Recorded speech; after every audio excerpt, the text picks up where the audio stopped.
Hello दोस्तों, मैं धर्मराज कुमावत आप सभी का स्वागत करता हूं हमारे अपने चैनल शिक्षा विद डीके पर। दोस्तों, आज का हमारा टॉपिक है प्रकाश का परावर्तन या फिर परावर्तन।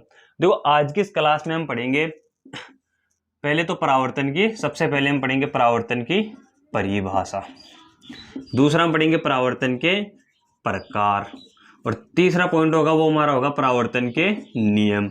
और इन तीनों को हम पढ़ेंगे चित्रों की सहायता से।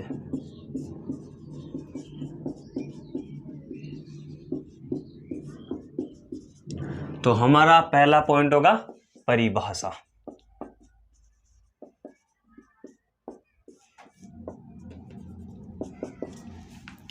देखो, परावर्तन की परिभाषा क्या होती है? सिंपल सी परिभाषा है कि कोई प्रकाश की किरण आएगी, किसी माध्यम से प्रकाश की किरण आएगी और दूसरे माध्यम की सतह से टकराकर वापस उसी माध्यम में चली जाती है। प्रकाश के परावर्तन की परिभाषा है कि कोई प्रकाश की किरण आई, किसी माध्यम से आई और दूसरे माध्यम की सतह से टकराकर वापस उसी माध्यम में लौट गई या पहुंच गई, उसे हम बोलते हैं परावर्तन। देखो, इसको हम एक चित्र की सहायता से समझने का प्रयत्न करते हैं। देखो, मानो ये कोई जल है, यहाँ इसके नीचे क्या है? जल है। ये जल माध्यम है और ये ऊपर वाली क्या है? इसकी सतह है। तो ये हमारा कौन सा हो गया? जल माध्यम। अब मानो यहां सूर्य है, यहां क्या है? सूर्य। यहां सूर्य है। अब देखो, सूर्य के प्रकाश की किरण, अब देखो ये है, ये वायु है, ये जल था, ये वायु माध्यम है। यहां कौन सा माध्यम हो गया? वायु माध्यम। अब देखो, सूर्य के प्रकाश की किरण आई, ऐसे आई, इस जल माध्यम की ऊपर वाली सतह से, देखो सूर्य के प्रकाश की किरण आई, जल माध्यम की सतह से टकराई और वापस उसी माध्यम में चली गई, और वापस उसी माध्यम में चली गई या लौट गई। देखो, इसकी सिंपल सी परिभाषा है कि जब सूर्य के प्रकाश की, देखो, जब सूर्य के प्रकाश की किरण किसी एक माध्यम यानी वायु, किसी एक माध्यम यानी वायु से गमन करते हुए दूसरे माध्यम की सतह, दूसरे माध्यम यानी जल की सतह से टकराकर वापस उसी माध्यम में चली गई, यानी कि वापस वायु माध्यम में चली गई। वायु माध्यम से आई, जल माध्यम से टकराई और वापस वायु माध्यम में चली गई। इस घटना को हम क्या बोलते हैं? इस घटना को बोलते हैं हम प्रकाश का परावर्तन या फिर परावर्तन। यह घटनाएं क्या होती है? प्रकाश का परावर्तन होता है या फिर परावर्तन हम इसको कहते हैं। अब देखो, ये किरण आ रही है तो इसमें आने का निशान, ये टकराकर जा रही है तो इसे ये जाने का निशान। अब देखो, ये किरण आती है, इस वजह से इस किरण को आपतित बोलते हैं, आपतित किरण। और ये किरण टकरा कर जा रही है, इसका परावर्तन हो रहा है तो ये होती है परावर्तित किरण। परावर्तित किरण ये कौन सी किरण होती है? आने वाली किरण को आपतित किरण, जो टकरा कर वापस जाती है उसे बोलते हैं हमें परावर्तित किरण। अब देखो, इसके बाद में आता है हमारा, देखो इसकी परिभाषा एक बार मैं लिख भी देता हूं। है परिभाषा है क्या भाई? कोई प्रकाश की किरण एक माध्यम से गमन करती हुई दूसरे माध्यम की सतह से टकराएगी और वापस उसी माध्यम में लौट गई, इसे हम क्या बोलते हैं? परावर्तन बोलते हैं। देखो, जब सूर्य के प्रकाश की किरण एक माध्यम, अब एक माध्यम कौन सा हो गया? वायु माध्यम। एक माध्यम से गमन करती हुई दूसरे माध्यम, दूसरा माध्यम हो गया जल, दूसरा माध्यम जल की सतह से दूसरे माध्यम की सतह से टकराकर वापस उसी माध्यम में लौट जाती है। इस घटना को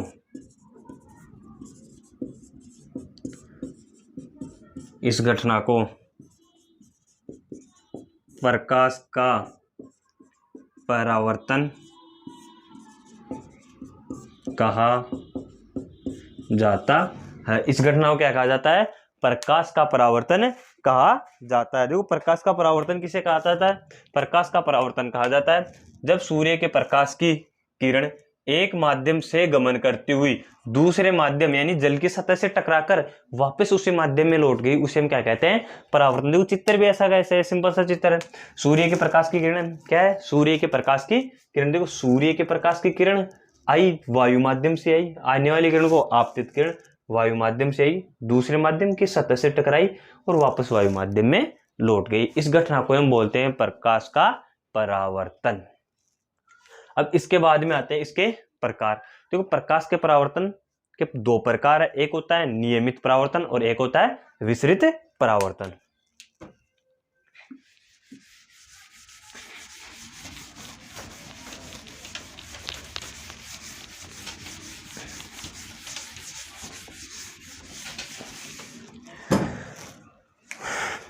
अब देखो इसके प्रकार। प्रकाश के परावर्तन के दो प्रकार होते हैं। पहले को हम बोलते हैं नियमित परावर्तन। पहला कौन सा होता है? नियमित परावर्तन। और दूसरा होता है विसरित परावर्तन। विसरित परावर्तन, सही है। पहला कौन सा होता है? नियमित, दूसरा होता है विसरित परावर्तन। अब देखो इसमें दोनों की परिभाषा सेम है। परावर्तन एक परिभाषा याद होगी ना, परावर्तन की परिभाषा याद हो गई ना, तो नियमित परावर्तन की भी याद होगी और विसरित परावर्तन की भी याद होगी। तीनों की परिभाषा एक ही है, बस दो शब्दों का अंतर है। अब देखो हम समझते हैं, पहला होता है, पहला पॉइंट हमारा नियमित परावर्तन। अब देखो नियमित क्या होता है और विसरित क्या होता है। देखो नियमित परावर्तन सेम वो जो परिभाषा थी ना परावर्तन की, वो ही हमें लिखना है, बस एक शब्द को चेंज करना है। जो सतह थी ना वहां लगना है वहां लगाना हमें चिकनी सतह। देखो हम क्या लिखे थे परिभाषा में? हम परिभाषा में लिखे थे जब सूर्य के प्रकाश की किरण, सेम वही लाइन में वापस लिख रहा हूं, जब सूर्य के प्रकाश की किरण एक माध्यम से गमन करती हुई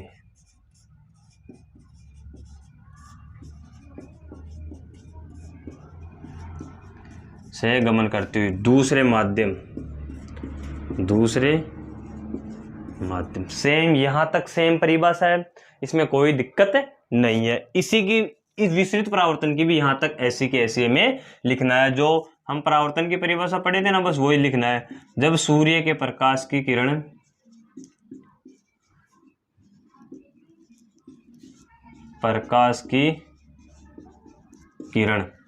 एक माध्यम से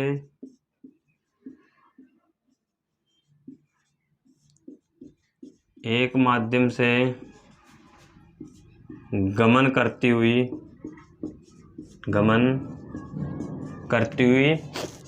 जब सूर्य के प्रकाश की किरण एक माध्यम से गमन करती हुई दूसरे माध्यम,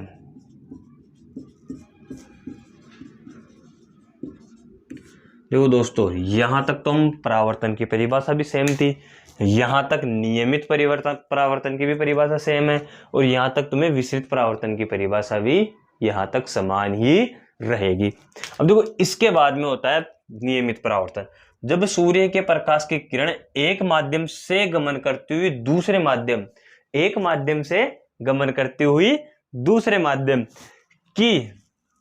माध्यम की हमें लगाना यहां चिकनी सतह से,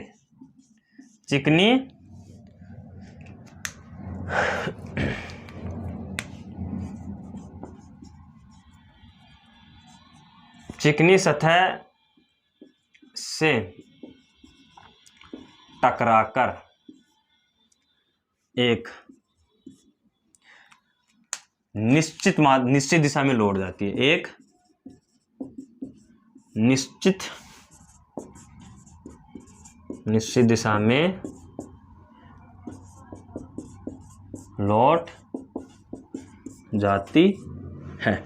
बस देखो, परावर्तन की परिभाषा में क्या था? परावर्तन की परिभाषा थी जब सूर्य के प्रकाश की किरण एक माध्यम से गमन करती हुई आती है, दूसरे माध्यम की सतह से टकराकर वापस उसी माध्यम में चली जाती है। इसमें क्या होगा, दूसरे माध्यम की सतह से टकराएगी, पर वो माध्यम कैसा होना चाहिए? वो माध्यम होना चाहिए चिकना, और उस चिकने माध्यम से टकराकर जो प्रकाश की किरणें है ना, वो निश्चित दिशा में लौटती है, उसे हम बोलते हैं नियमित परावर्तन। याद रखने की ट्रिक ध्यान रखना, यहाँ निश्चित है, यहाँ नियमित है, यहाँ क्या है? निश्चित है। ध्यान रखना, यहाँ कौन सी दिशा होगी, कौन सी सतह होगी? वो सतह होगी चिकनी। दिशा कौन सी होगी? निश्चित दिशा। अब देखो इसके चित्र, देखो इसका चित्र होता, मानो वहां जल था ना, यहाँ होगा कांच, क्योंकि कांच क्या होता है?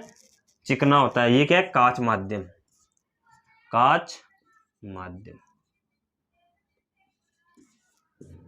सही है। सूर्य के प्रकाश की किरण आई, देखो ऐसे सूर्य के प्रकाश की किरण आई, इससे टकराई, ऐसे चली गई, ऐसे सूर्य के प्रकाश की किरण आई, इससे टकरा के ऐसे चली गई, ऐसे सूर्य के प्रकाश की किरण ऐसे आई, ऐसे चली गई। और आने वाले के निशान के लिए हम ऐसा लगाते हैं, जो जाती है ना उसके लिए ऐसा। ये क्या आ रही है ना किरणें, जो आने वाली किरणें होती है ना, उनको बोलते हैं हम आपतित किरण, आपतित किरण। ये हो गया हमारा वायु माध्यम। और जो जाने वाली किरणें होती है उनको बोलते हैं हम परावर्तित किरण। और ये कौन सा माध्यम है? ये है कांच माध्यम। कांच क्या होता है? चिकना होता है। कांच की सतह कैसी होती है? कांच की सतह होती है चिकनी, जो इससे ये टकराकर एक निश्चित दिशा में चली जाती है। इसे हम बोलते हैं नियमित परावर्तन। सिंपल सी परिभाषा है नियमित परावर्तन। जब सूर्य के प्रकाश की किरणें एक माध्यम से गमन करती हुई दूसरे माध्यम की चिकनी सतह से टकराकर यहाँ नियमित है, तो यहाँ निश्चित दिशा में लौट जाती है, उसे हम बोलते हैं नियमित परावर्तन। और ये नियमित परावर्तन का क्या है? चित्र है। अब इसके बाद में देखो विसरित परावर्तन। ये तो यहां तक भी सेम है, ये यहां तक भी सेम है, और ये परावर्तन की थी वो भी सेम है ना। तीनों की तीनों परिभाषा यहां तक समान है। यहां हमने सर लगा दिया था, यहां हमने लगा दिया था चिकनी सतह। अब देखो इसमें क्या होगा, जब सूर्य के प्रकाश की किरण एक माध्यम से गमन करती हुई दूसरे माध्यम, यहां चिकनी था, ये इसका उल्टा हो जाएगा, दूसरे माध्यम की खुरदरी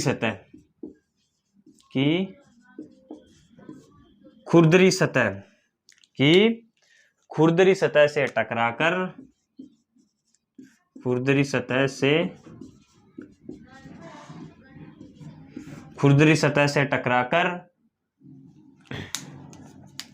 चारों तरफ बिखर जाती है, टकराकर चारों तरफ बिखर जाती है। प्रकाश की इस घटना को हम क्या बोलते हैं? प्रकाश की इस घटना को हम बोलते हैं विसरित परावर्तन। विसरित परावर्तन क्या होता है? खुरदरी सतह से टकराएगी, चारों तरफ बिखरे जाएगी, चारों तरफ क्या हो जाएगी? बिखर जाएगी। क्यों बिखरेगी चारों तरफ? क्योंकि ये किससे टकरा रही है? ये टकरा रही है खुरदरी सतह से, और खुरदरी सतह से टकराकर चारों ओर बिखर जाती है। याद कैसे रखोगे? यहाँ V है, यहाँ भी V, यहाँ नियमित था, यहाँ निश्चित है, यहाँ विसरित है, यहाँ बिखरना है ना। तो जब सूर्य के प्रकाश की किरण एक माध्यम से गमन करती हुई दूसरे माध्यम की खुरदरी सतह से टकराकर चारों तरफ बिखर जाती है, चारों तरफ लौट जाती है, प्रकाश की इस घटना को हम बोलते हैं विसरित परावर्तन। अब इसके बाद में देखो दोस्तों इसका चित्र, मानो ये कोई भी किसी भी एक सतह है, ऐसे खुरदरी सतह है ये। अब देखो इससे क्या होगी? ये कौन सी सतह है? ध्यान रखना, ये कौन सी सतह होगी? खुरदरी सतह होगी। अब यहां से कोई प्रकाश की किरण आई, अब इस सतह से कोई प्रकाश की किरण आएगी, कोई तो वापस लौटकर इस तरफ जाएगी, ऐसे ही कोई भी इससे टकराएगी ना, इससे जो ऊपर वाला भाग ना इससे टकराएगी, वो ऐसे चली गई, और ऐसे किरण आई वो इससे टकराकर ऐसे चली गई। इस घटना को हम क्या बोलते हैं? विसरित परावर्तन। ये ऐसे आ रही है, ऐसी जा रही है, ये ऐसे आ रही है, ये ऐसे जा रही है, ये ऐसे आ रही है, ये ऐसे जा रही है। नाम लिख देना। ये कौन सी सतह है? ये है खुरदरी सतह, खुरदरी सतह। ये कौन सी किरण, आने वाली किरण को हम क्या बोलते हैं, आपतित किरण, और जो जा रही है उसको हम बोलते हैं परावर्तित किरण। जाने वाली किरण को हम क्या बोलते हैं, परावर्तित किरण, क्योंकि उसका परावर्तन हो रहा है, उसके बाद में वो लौट रही है, उसे हम क्या बोलते हैं, परावर्तित किरण। देखो दोस्तों, ये दोनों की क्या है, परिभाषा है, ये क्या है, दोनों के चित्र है ना। अब इसके बाद में देखो दोस्तों, अब हम क्या पढ़ेंगे, इसके नियम। और अगर तुम लोग आपतित किरण और परावर्तित किरण की परिभाषा लिखना चाहो तो लिख सकते हो। आपतित किरण क्या होती है, आपतित किरण आती है किसी एक माध्यम से लौट कर आती है जो सतह से टकराती है, जो किसी सतह से टकराती है हम उसे बोलते हैं आपतित किरण। और परावर्तित किरण क्या होती है, जब कोई प्रकाश की किरण किसी माध्यम से आ रही है और किसी सतह से टकराकर वह लौटती है दूसरे माध्यम में, जो लौटने वाली किरण होती है ना, उसको हम बोलते हैं परावर्तित किरण। आपतित किरण जो टकराने वाली किरण होती है वो आपतित किरण, और परावर्तित किरण जो टकराने के पश्चात दूसरे माध्यम में चली जाती है उसे बोलते हैं आपतित किरण। और जो इसके बाद में आते हैं इसके नियम। इसके दो नियम है। परावर्तन के कितने नियम है, ध्यान रखना, परावर्तन के दो ही प्रकार है, परावर्तन के दो ही नियम है। अब देखो, परावर्तन के दो ही प्रकार है और दो ही नियम है।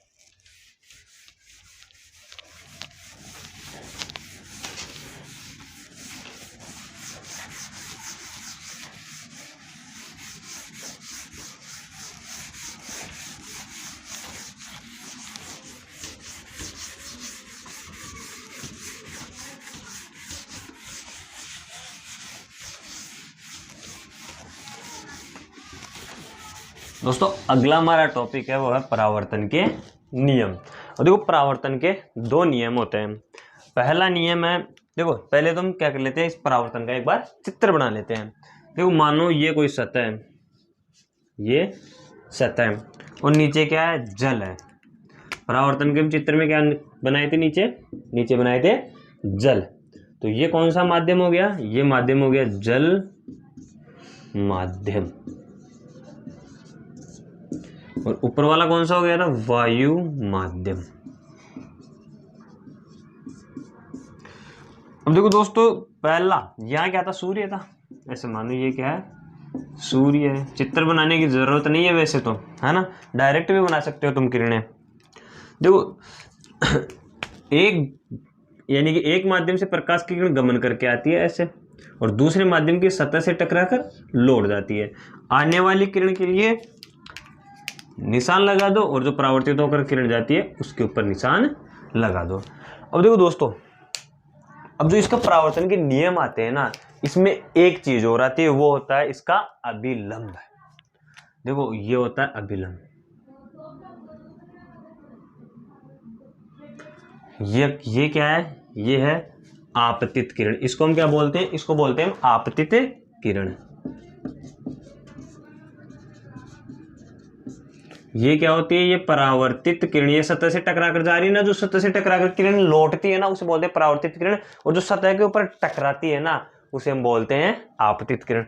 और इन दोनों के बीच में जो होता है ना उसे हम बोलते हैं अभिलंब। उसे हम क्या बोलते हैं, अभिलंब बोलते हैं दोस्तों, अभिलंब।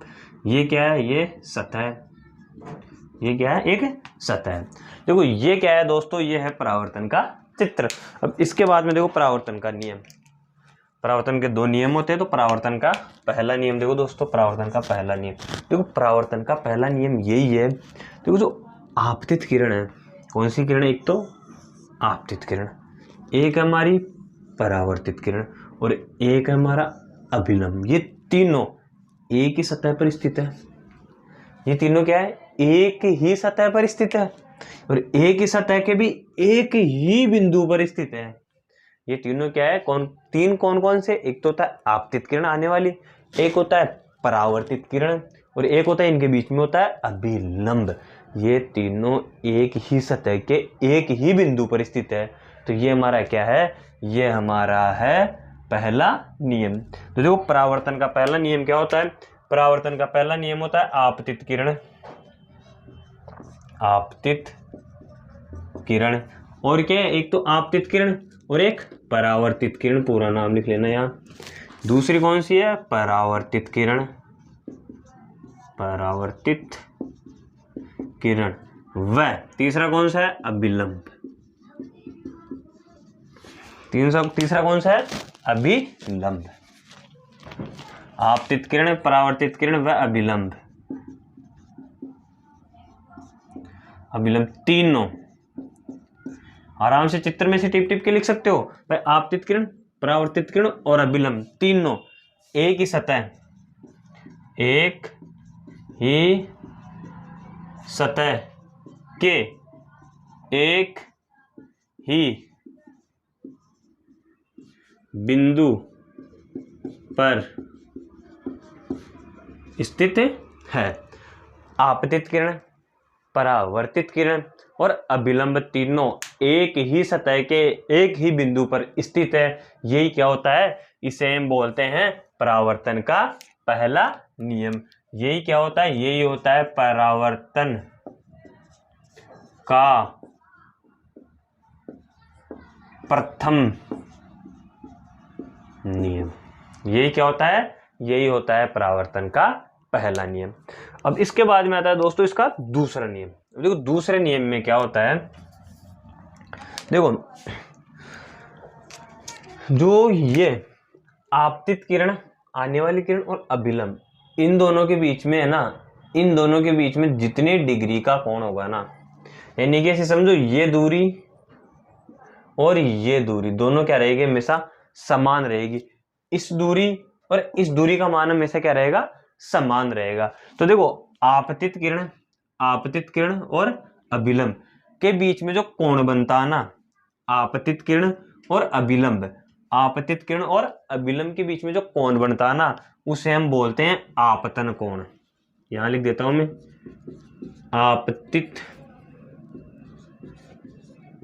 आपतित किरण प्लस किसके बीच में, अभिलंब। अभिलंब के बीच में जो कोण बनता है ना, उस कोण को हम कहते हैं आपतन कोण। याद आराम से रखना, कौन सा कोण, आपतन कोण। और इस कोण को प्रदर्शित करते हैं आई से। आपतित किरण और अभिलंब है तो आपतित तो आपतन कोण, और इसको आई से प्रदर्शित करते हैं। दूसरा पॉइंट है ना, ये तो पहला मोस्ट पॉइंट है, ध्यान रखना। आपतित किरण और अभिलंब के बीच में जो कोण बनता है ना, उसे हम बोलते हैं आपतन कोण, और उसको आई से प्रदर्शित करते हैं। दूसरा है, दूसरी किरण कौन सी है, दूसरी किरण है कि परावर्तित किरण, परावर्तित किरण प्लस अभिलंब। अभिलंब के बीच में जो कोण बनता है ना, इन दोनों के बीच में जो कोण बनता है ना, उसे हम बोलते हैं परावर्तन कोण। कौन सा कोण, परावर्तन कोण, और उसको प्रदर्शित करते हैं आर से। अब देखो दोस्तों, इन दोनों के बीच में जो कोण बना ना, इन दोनों के बीच में, इसको तो मैं यहां लिख देता हूं, इसको क्या बोलते हैं, इसको बोलते हैं परावर्तन कोण। इसको कौन सा कोण बोलते हैं, इसको परावर्तन नहीं, आपतित किरण है ना, तो इसको बोलते हैं आपतन कोण, आपतन कोण। और जो ये कोण है ना, अभिलंब और परावर्तित किरण के बीच में जो कोण बनता है ना, उसको बोलते हैं परावर्तन कोण। तो याद कैसे रखोगे, परावर्तित किरण है तो परावर्तन कोण, आपतित किरण है तो आपतन कोण। इसको आपतन कोण को किससे प्रदर्शित करते हैं, आई से, और परावर्तन कोण को किससे प्रदर्शित करते हैं, परावर्तन कोण को प्रदर्शित करते हैं आर से। सही है। अब देखो जो दूसरा नियम है ना, वो दूसरा नियम यही है कि आपतन कोण, यानी कि आपतित किरण और अभिलंब के बीच में जितनी डिग्री का कोण होगा ना, उतना ही कोण होगा परावर्तित किरण और अभिलंब के बीच में। देखो दोस्तों दूसरा पॉइंट, आपतित किरण, आपतित किरण व अभिलंब के बीच जितने डिग्री का कोण होगा,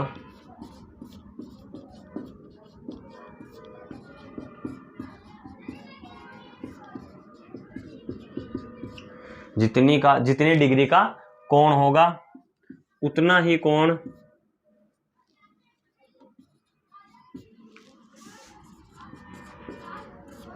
या उतने ही डिग्री का कोण, ऐसे लिख लो, उतने ही डिग्री का कोण परावर्तित किरण व अभिलंब के बीच होगा। अर्थात अब देखो दोस्तों, इसमें क्या लिखा हुआ है, इसमें लिखा हुआ है कि आपतित किरण व अभिलंब के बीच में, इन दोनों के बीच में, इसके बीच में जितने डिग्री का कोण होगा उतने ही डिग्री का कोण परावर्तित किरण इसके और अभिलंब इसके, इन दोनों के बीच में होगा। अर्थात आपतित किरण और अभिलंब के बीच में कौन सा कोण बनता है? आपतन कोण। अर्थात आपतन कोण, यानी कि आपतन कोण बराबर कौन सी किरण है? परावर्तित किरण और अभिलंब, इसके बीच में आपतन कोण बनता है, इसके बीच में बनता है परावर्तन कोण। इसके बीच में कौन सा कोण बनता है? परावर्तन कोण। तो हम लिख सकते हैं अतः कोण आई, इसको आपतन कोण को किससे प्रतिनिधित्व करते हैं? आई से। कोण आई बराबर कोण आर, कोण आई बराबर कोण आर। ये क्या है दोस्तों? ये है परावर्तन के नियम। अब इसको देखो, जैसे मानो मैं तुमसे पूछ लूं, मैं तुमसे पूछूं कि आपतन कोण है 45 डिग्री का, 45 डिग्री का, तो परावर्तन कोण भी कितने डिग्री का होगा? 45 डिग्री का ही होगा। अगर मैं तुमसे पूछूं आपतन कोण 75 डिग्री का है, तो परावर्तन कोण भी 75 डिग्री का ही होगा। दोस्तों ये हमारा है परावर्तन का द्वितीय नियम। इसे हम क्या बोलते हैं? परावर्तन का द्वितीय नियम। और इसी नियम को हम बोलते हैं, मोस्ट चीज ध्यान रखना, इसी नियम को हम बोलते हैं स्नेल का नियम। जो परावर्तन का द्वितीय नियम है ना, उसे हम क्या बोलते हैं? स्नेल का नियम कहते हैं। दोस्तों आज की हमारी क्लास यही खत्म होती है। Thank you. जय हिंद, जय भारत।